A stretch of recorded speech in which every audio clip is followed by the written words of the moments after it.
They didn't bother knocking when they showed up at my door, just barged in with their lawyer trailing behind. My mother's eyes flickered everywhere except at me. My father stood rigid, like a soldier resigned to defeat.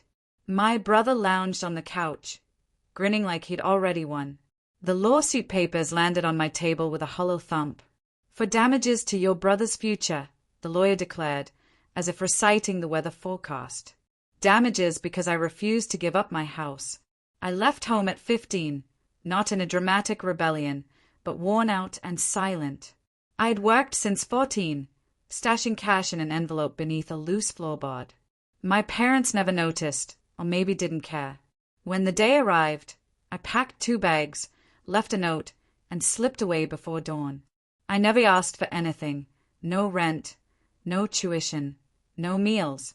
When food ran low, I stretched a bag of rice into a week's worth of meals. I learned to fix my own shoes until the soles wore through. They hardly called, and when they did, it was always about him, my younger brother, the golden child, their prized investment. Every conversation ended the same. "Don't you want to help your brother?" The first warning came the day I bought my own place. A modest 2-bedroom, nothing grand, but mine. After signing the papers, I sat on the empty floor with a box of takeout noodles, feeling untouchable. Then the phone rang. My mother's voice was saccharine. "Your brother's starting university. He'll need a place to stay, right?" When I said no, the sweetness soured. "You don't need all that space. Don't be selfish." The word lodged in my throat. The comments didn't stop. Small jabs at family dinners, late-night calls from my father about doing what's right, my brother dropping hints like coins in a wishing well. Then it escalated. My mother appeared at my door with a suitcase, testing if the spare room would work. I didn't answer. The day I discovered the lawsuit, I felt no anger or tears, only a cold, dangerous silence that unsettled them. I studied the papers carefully. Their lawyer claimed my refusal to house my brother harmed his academic future and emotional health. That my fierce independence was a willful severing of family ties. Ridiculous. Yet it was. They expected me to panic, cave in, or sign over the deed to avoid the hassle. Their mistake. My plan began at dawn. First, I hired the best lawyer I could find. Not flashy, but a quiet hunter in a gray suit who wasted no words. Second, I gathered every message, email, and voicemail my family had sent since I was 15.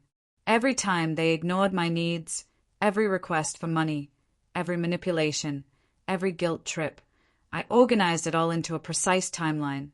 Third, I remembered my brother's secret hustle, reselling electronics from his part-time job, which mysteriously stopped when management started investigating missing inventory. I kept this card close to my chest. The first hearing was brief.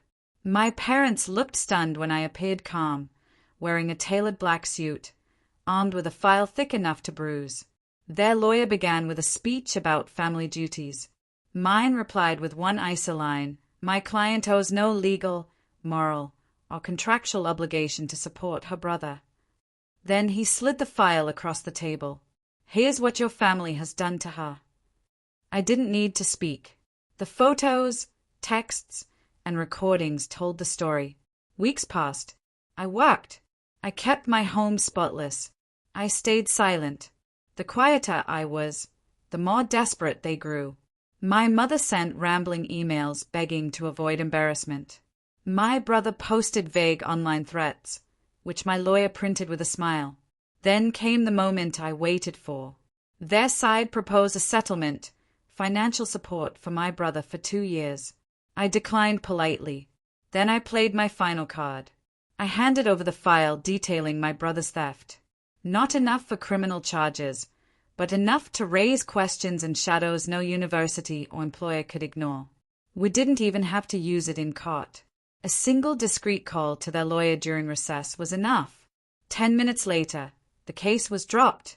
Outside the courthouse, I saw my brother's smirk crack. My mother avoided my gaze, clutching his arm like a shield. They left without a word. That night, I sat on my porch with a glass of wine. The air was crisp, sharp enough to fill your lungs. My house glowed behind me, warm, solid, mine. I thought about the scared girl who left with 2 bags at 15. She wouldn't recognize the woman who sat there now. I hadn't destroyed them. I didn't have to. I just made sure they'd never use me again. That was enough.